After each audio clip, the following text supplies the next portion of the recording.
I'm the wrecking ball, tearing up the scene. Got my YouTube channel, grab a drink and paint. Unleashing art like a beast untamed. Lock and load, I'm a lyrical assassin. Hey guys, welcome back to Have a Drink and Paint. We're going to be kind of glossing over a 1986 classic, Big Trouble in Little China, starring Kurt Russell. That's right. I have my drink. I hope you have yours. And yeah, let's get into it. So, stars Kurt Russell. He's also been in movies like Tombstone, all the way to Sky High, Captain Ron, Soldier. He's a great actor. Have you paid your dues, Jack? Yes, sir. The check is in the mail.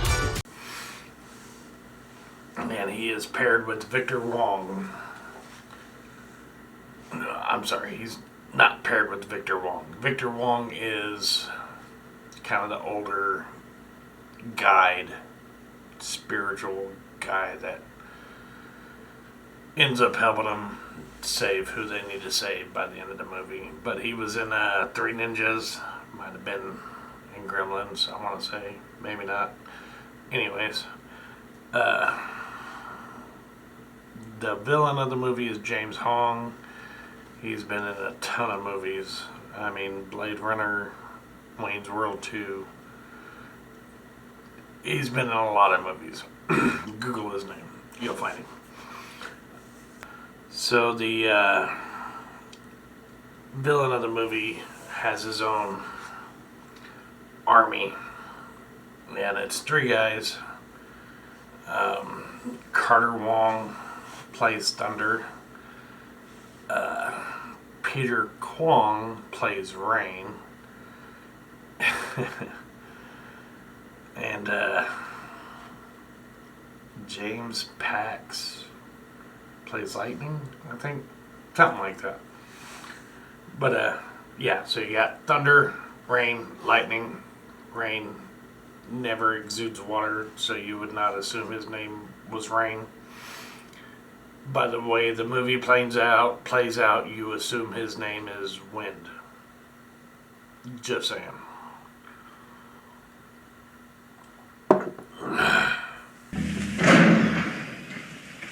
Look into my eyes. No, never. I've suffered. Alright, so Kurt Russell is playing Jack Burton. Jack Burton is an American truck driver, and he is in China driving truck. And he stops and gambles with a friend. I'm assuming he does it every time he comes through town. And ends up winning, but the guy owes him money, so they go to the ATM or a bank, but he wants to go to the airport first to pick up his girlfriend. So Jack takes him to the airport, and his girlfriend, along with no, I guess it's just his girlfriend, gets kidnapped, but he ends up meeting a lawyer which acts like a reporter throughout the movie, but she has a reporter friend, so I don't know. Anyways, it's kind of the same thing as Bloodsport as far as that goes. She's trying to save somebody for some reason. And so anyways, after they kidnap his girlfriend, they decide to go after him because, of course, being an American, can't let that shit slide.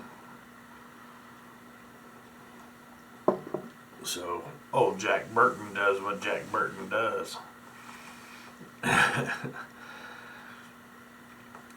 Kurt Russell's just one of those, he's funny without trying to be funny, and badass without trying to be badass at the same time. It's kind of one of those weird combinations. which is why he's played so well in other movies such as Captain Ron and stuff like that. He's a very good comedian as well as a action star. Okay, so after they get kidnapped, they chase the guys that kidnapped her through this alley and end up in the middle of a funeral parade for a certain group, and another group shows up and they end up fighting. Starts out with guns, Uzis, machine guns, and then ends up turning into a karate, a martial arts expo, if you will. So they end up driving his truck through Lo Pan because he's astral projection, I guess. They end up having to ditch his truck, get away. Anyways, fast forwarding past all that, they meet up with the lawyer, which her name is Gracie Law. Gracie Law, for some reason. I don't know, I guess we're in Marvel. But whatever. Anyways, so they end up going to a brothel I go with you, but I know, there's a problem with your face. to try and get the guy's girlfriend back, because apparently that's where the street gang that stole her took her to. And she is a Chinese girl with green eyes, which apparently is pretty rare according to the movie. I haven't done my own research, so don't know for sure. But yeah, they end up sending Kurt Russell in undercover to try and pay for time with a girl with green eyes. Boy, sure is raining cats and dogs. And she ends up getting kidnapped by the lightning guy, which just gotta mention, since I mentioned the Bloodsport Johnny Cage connection, this is Shang Tsung is Lo Pan and Raiden is definitely lightning. Like, they do the whole same movements. Alright, so after that, they end up breaking into Lo Pan's facility. Sort of. They just kind of walk in. They get in the elevator, think they're going somewhere, all of a sudden it starts filling with water, and they're get out of there, and they end up in upside down hell of something or another. I can't remember. Apparently they have a lot of hells, is what the dude tells him. So at this point they decide to break into Lo Pan's facility, and that's when they end up getting caught. They meet Lo Pan for the first time in physical form, which is a very, very, very, very, very, very, very, very old man in a wheelchair. Now, this really pisses me off to no end. And after a little shit talking back and forth, they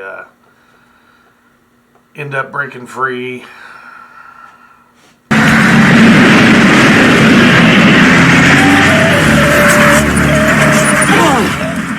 Sorry. don't you know how to drive this thing? Relax. They eventually find the girls after a bunch of stuff happens. It's very good stuff. I just don't want to give it all away, because if you haven't seen it, you should definitely see it. And after all this stuff happens, they end up getting away, except for the lawyer, Gracie Law. She ends up getting kidnapped by a giant, monstrous looking thing. And it turns out Gracie Law has green eyes as well.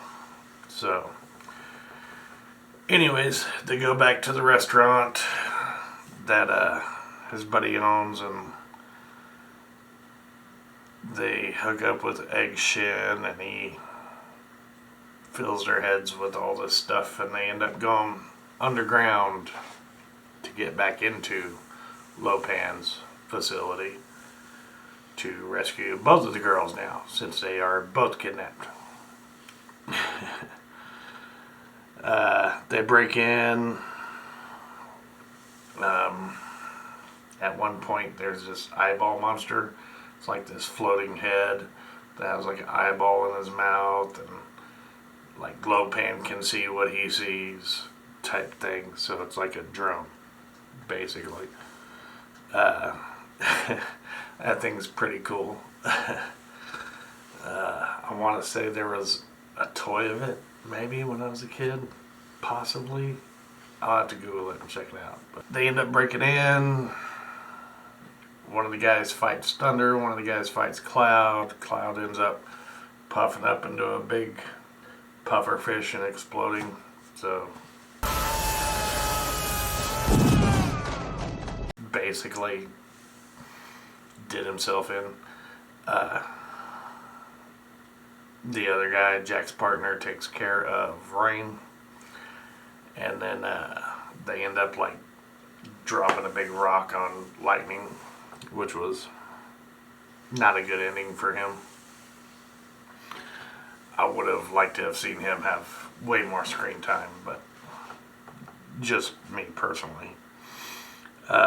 So Eggshin and Lopan are both wizards, and so they end up with their little rings. They do this, and they're like playing Nintendo, fighting each other, and you see these magical beings fighting in the middle. Very comical, very 80s, yet quite good. Finish him! It's a good knife. Goodbye, Miss Burton. Other than that, that's pretty much the end of it. I left a lot of stuff out. I'm trying to condense these a little quicker. Bye, Jack. We really shook the pillars of heaven, didn't we, Wayne? But, yeah, at the end of it, they kind of leave it off with a cliffhanger. The little tunnel monster is like on the bottom of his truck when he drives away. The thunder's rolling and the rain's coming down in sheets thick as lead. Just remember what old Jack Burton does when the earth quakes and the poison arrows fall from the sky and the pillars of heaven shake. Yeah, Jack Burton just looks that big old storm right square in the eye and he says, "Give me your best shot, pal. I can take it."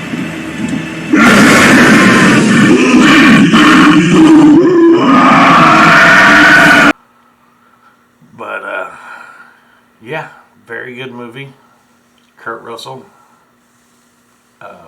has a lot of great movies. I am going to be covering a lot of these guys' bad movies.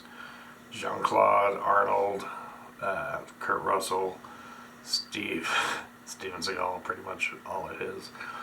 So, yeah, does anybody specific that you want to see me cover or talk about or bullshit about or make fun of, just I'm going to leave an email down below somewhere or in the comments.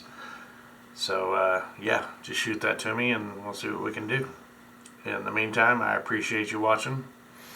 Like, subscribe, tickle all those little buttons that you got there. In the meantime, I've enjoyed my drink.